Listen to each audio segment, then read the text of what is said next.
আসন্ন 12ই ফেব্রুয়ারিতে যে প্রহসনমূলক একটি নির্বাচন অনুষ্ঠিত হতে যাচ্ছে, বাংলাদেশ আওয়ামী লীগ তা বর্জনের জন্য আপামর ভোটারদের প্রতি আহ্বান জানিয়েছে। কিন্তু প্রবাসে অধিকাংশ ভোটারই এই নির্বাচন বর্জন করেছে। মাত্র 3% প্রবাসী ভোটার পোস্টাল ব্যালটে ভোট দিয়েছেন, বাকি 97% দেয়নি। কেন এই অনুপস্থিতি? এটি কি স্রেফ কাকতালীয়, কারিগরি ব্যর্থতা, নাকি এর মধ্য দিয়ে আওয়ামী লীগের বর্জনের পাশাপাশি প্রবাসী ভোটাররাও একটি রাজনৈতিক বার্তা দিয়েছে? আপনারা জানেন যে দেশের বাইরে প্রায় 1.5 কোটি এলিজেবল ভোটার রয়েছে। যদি একটু কনজারভেটিভ এস্টিমেট করি যে কমপক্ষে 1 কোটি ভোটার রয়েছে বাংলাদেশের বাইরে, যারা পোস্টাল ব্যালটের মাধ্যমে চাইলে ভোট দিতে পারত। কিন্তু আমরা দেখলাম যে মাত্র 7,67,188টা ব্যালট 123টা দেশে অবস্থানরত প্রবাসীদের কাছে পাঠানো হয়েছে, কারণ তারা ভোটার হিসেবে নিবন্ধন করেছিল। এই 7,67,188টা ব্যালটের মধ্যে আবার 12,170টা ব্যালট তার গন্তব্যে অর্থাৎ ভোটারের ঠিকানায় পৌঁছায়নি। এই যে 12,170টি ব্যালট পেপার নষ্ট হলো, ভোটারের কাছে পৌঁছলো না, এর জন্য গচ্চা গেল 85,19,000 টাকা। যারা ব্যালট পেপার পেয়েছেন তারা হলেন 7,55,018 জন। তার মধ্যে 5,01,862টি ব্যালট পেপার বাংলাদেশে পাঠানো হয়েছে। তার মানে এখানেও প্রায় 1/3 ভোট দেয়নি যারা রেজিস্ট্রেশন করেছে। তো সব মিলিয়ে দেখা গেছে মাত্র 3 থেকে 5% ভোটার এই পোস্টাল ব্যালটের মাধ্যমে ভোট দিয়েছেন। বাকি 95 থেকে 97% এলিজিবল ভোটার ভোট দেয়নি। কেন দেয়নি? আমি কয়েকজনের সাথে কথা বলার চেষ্টা করেছি। অনেকেই বলেছেন যে তারা ডক্টর ইউনূসের অধীনে একটা ফ্রি অ্যান্ড ফেয়ার ইলেকশন হবে এটা বিশ্বাস করেননি। আবার ভোটার হিসেবে রেজিস্ট্রেশন করেছেন, ব্যালট পেপার পেয়েছেন, কিন্তু ভোট দেয়নি। এরকম কয়েকজন আমাকে জানিয়েছেন যে তারা শেষ পর্যন্ত ভেবেছিল যে এটা একটা ইনক্লুসিভ নির্বাচন হবে এবং এখানে আওয়ামী লীগও পার্টিসিপেট করবে। যেহেতু আওয়ামী লীগ পার্টিসিপেট করেনি, তারা নো ভোট নো ভোট। এবং এই ব্যালট পেপারটা নিয়েও সমালোচনা হয়েছে, বিশেষ করে গণভোটের যে ব্যালট পেপার তাতে কোনো সিরিয়াল নাম্বার নেই। এমনি সাধারণত সংসদ সদস্যদের জন্য যে ব্যালট পেপার তাতে সিরিয়াল নাম্বার আছে, কিন্তু গণভোটে সিরিয়াল নাম্বার রাখা হয়নি, কারণ এই গণভোট নিয়ে ব্যাপক কারচুপির আশঙ্কা করা হচ্ছে।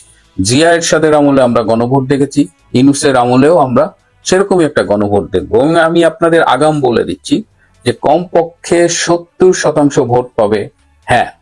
আপনার তো যে কেউ ব্যালট পেপার ছেপে, এই গণভোটের ব্যালট পেপার ছেপে ভোট দিয়ে দিতে পারে, হ্যাঁ না দিয়ে দিতে পারে, কোনো প্রমাণ নাই যে এটা নকল না আসল। এই যে এত এত এত প্রবাসী ভোটাররা যে ভোট দিলেন না, সেটি নিয়ে কিন্তু ইতিমধ্যেই সমালোচনা শুরু হয়ে গেছে।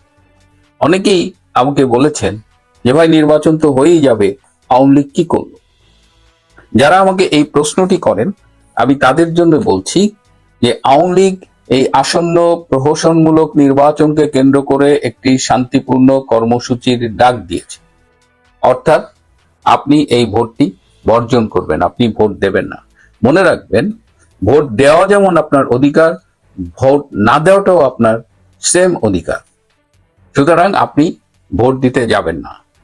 আপনি ভোট দেন বা না দেন, মনে রাখবেন যে এই নির্বাচনে 55% ভোটার ভোট দিয়েছে, এটি ইউনূসের প্রশাসনের পক্ষ থেকে বলা হবে। এবং এই 55%টা আমি কোথায় পেলাম? ইউনূসের একজন উপদেষ্টা ইতিমধ্যেই বলেছেন যে তারা আশা করছেন 55% ভোটার ভোট দেবে। 55% বলার কারণ হলো আওয়ামী ভোট সাধারণত 40 থেকে 50% বলে ধারণা করা হয়। যেহেতু আওয়ামী লীগ বর্জনের ডাক দিয়েছে, তারা একটা হিসাব করে গোজামিল দিয়ে আমাদের আগেই বলে দিয়েছে। আমার কথা হলো যে আগের থেকে উনি কি করে জানলো 55% ভোট কাস্ট হবে? তার মানে সবকিছু প্রি প্ল্যান্ড। কে কোন ভোট পাবে, কিভাবে পাবে, অ্যাটলিস্ট ভোটার কত পার্সেন্ট কাস্ট দেখাবে, এটা নিয়ে তারা হোমওয়ার্ক করে রেখেছে এবং প্ল্যান বাস্তবায়ন শুধু বাকি। এখন কথা হলো যে আওয়ামী লীগ যে ভোট বর্জন করতে বলেছে, আমার আপনার দায়িত্ব তাহলে কি? আমরা যদি আশা করি আওয়ামী লীগ কিছু করবে, তাহলে আমাদের দায়িত্ব হলো ভোট বর্জন করা। এবং আমরা ভোট বর্জন করলে কি হবে? যদি ভোটার টার্ন আউট বা ভোট প্রদানের হার যতই কারচুপি করুক, যদি এটা কম থাকে, এটা যদি 15-20% মধ্যে থাকে, তাহলে আন্তর্জাতিকভাবে এমনি এই নির্বাচন নিয়ে বিতর্ক হচ্ছে, সমালোচনা হচ্ছে, তখন আরো গ্রহণযোগ্যতা হারাবে। সুতরাং ইজ ভেরি ইম্পর্টেন্ট যে আমরা ভোট কেন্দ্রে যাব না। কেউ কেউ বলছেন যে ভাই আমাদের তো ভয়ভীতি দেখাতে পারে, আমাদের তো অনেক রকমের হিসাব থাকে, তো আমরা যদি যেতে বাধ্য হই কি করব?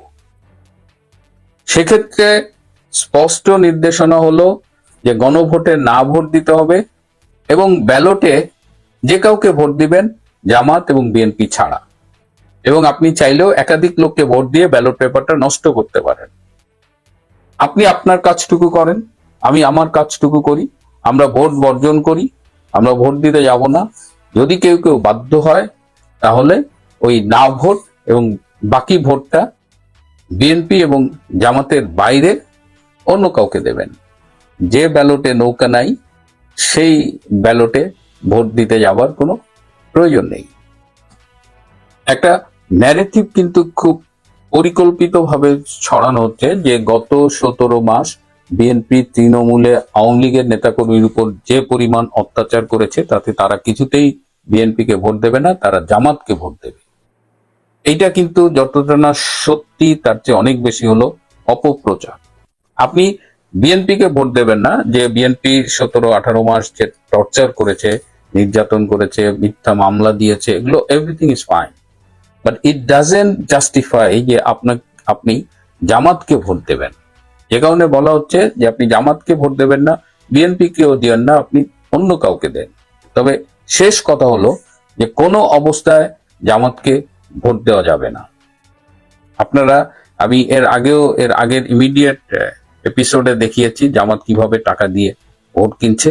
আমি আরেকটা ছোট্ট ক্লিপ দেখাই যে দেখেন তারা কিভাবে সাধারণ মানুষজনকে ধর্মের নামে, আল্লাহর নামে প্রতারণা করছে। এবং এই ভিডিওতে দেখেন যে পরকালে নাকি এই ভোটের ভিডিও দেখানো হবে।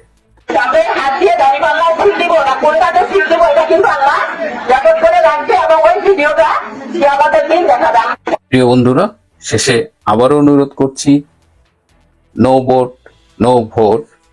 আসুন আমরা এই 12ই ফেব্রুয়ারির নির্বাচনকে বর্জন করি। আপনি যদি মনে করেন যে আপনি গণভোটে গিয়ে না ভোট দেবেন, আপনি ভোট দেন না দেন, গণভোটের ভোট তারা জালিয়াতি করবেই। আজ এ পর্যন্তই। ভালো থাকবেন, সুস্থ থাকবেন, তার চেয়েও জরুরি হলো নিরাপদে থাকবেন।